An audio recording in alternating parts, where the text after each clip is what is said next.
Pois o Laboratorio Ecosocial do Barbanza é un proxecto de investigación e acción participativa que pretende contribuir pois, a maior sustentabilidade do territorio e das comunidades, particularmente no Barbanza, pero non só, e de feito nesta fase do proxecto fomos un pouco ampliando tamén a perspectiva e a área de acción. E isto é o que hoxe en día pois, se denomina na retórica dos proxectos así a nivel global un living lab, non? Un laboratorio vivo, e tamén penso que está ben utilizar non, o termo e a expresión e todo o que connota esa idea de investigación e acción participativa, porque creo que o proxecto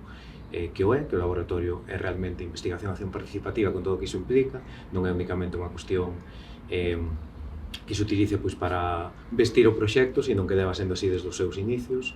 que nós estamos participando tamén pois, desde o 2020 e acompañando ese proceso no que o coñecemento se construe tamén coas comunidades e as accións que se queren desenvolver se construen con e principalmente polas comunidades.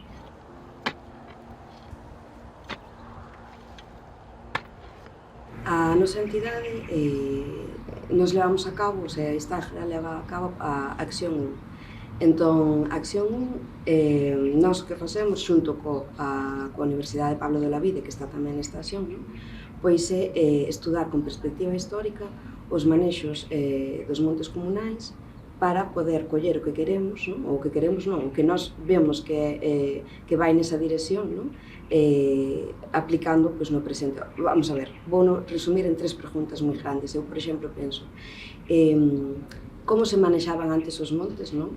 E que aportaba ese manexo ás comunidades locais, ás propias comunidades, sexa ambientalmente, como socialmente e tamén económicamente, porque o monte produce, non? Entón, dese coñecemento que nos collemos pensando no pasado ao largo do tempo de manexos, pois, ao largo dos séculos, non? Que podemos aplicar hoxe en día e cas ferramentas que temos hoxe en día, evidentemente, e como podemos facer con todo ese coñecemento crear instrumentos para o futuro para favorecer a que os montes comunais de Galicia poidan ser máis sostibles, non? E tamén estexan adaptados a cada peculiaridade, porque non é o mesmo monte comunal da costa como o do interior, non?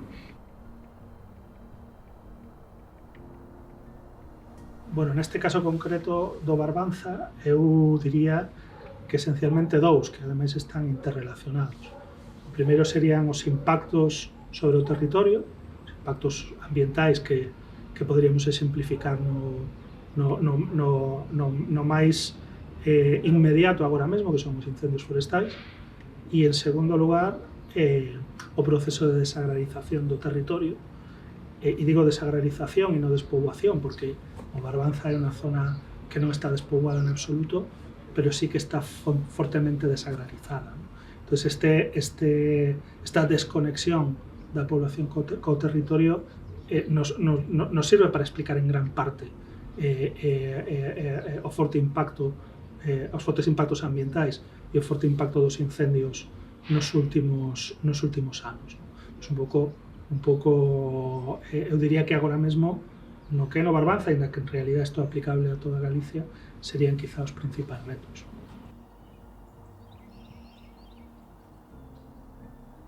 Eu penso que, en primeiro lugar, poderíamos decir que hai un coñecemento que ainda está vivo sobre todo na memoria das persoas máis vellas, non? Pero tamén dos propios territorios, se estudamos un pouco as paisaxes, non? Podemos un pouco recuperar todo iso e entender que cuestións, tanto desde o punto de vista da xestión do territorio como cuestións máis culturais, valores e demais, explican esas paisaxes que históricamente non foron máis sustentables que as que temos agora, non? E entón eso, nós temos a sorte de que, pois, precisamente porque as transformacións que teñen que ver coa industrialización do territorio pois son máis recentes que en outros territorios e o manexo tamén era moi intensivo, todo o mundo pois era propietario, os montes veciñais ao final están moi esparcidos por todo o país e conectaban un pouco a toda a comunidade co territorio e entón eses coñecementos están vivos e pódese aproveitar todo iso e por suposto reactualizalo, se convén pois haberá cuestións que poderamos reactualizar, haberá cuestións que non, que iso tamén é interesante, ver como históricamente hai continuidades e rupturas e ver que é o que realmente nos interesa e o que lles interesa as propias comunidades e os habitantes destes territorios, pero ese coñecemento ten moitísimo valor e se non chegamos por esta vía, por a parte máis técnica non podemos chegar a todo iso, entón é unha cuestión moi importante. E por outro lado tamén diría que ainda a día de hoxe pois hai unha relación entre as persoas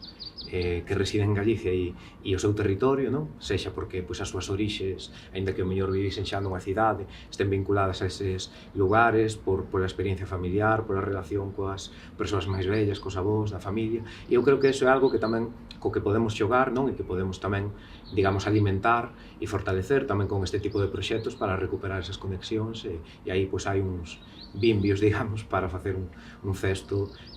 como ten que ser e para poder contribuir pois eso, a esa maior sustentabilidade que todos ao final desexamos do territorio e das propias comunidades. Eu penso que as comunidades de montes, a súa presencia no territorio, e especialmente importante no Barbanza, que teñen un peso maior que no conxunto da Galiza,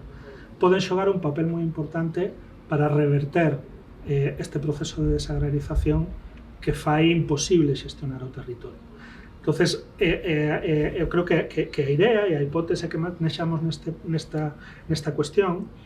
non é só actuar sobre as propias comunidades para que teñan un manexo máis multifuncional, máis resiliente, incluso que recupere determinados manexos agrarios que están perdidos, hai algo na comunidade no Barbanza que o está a facer, sino que pensamos que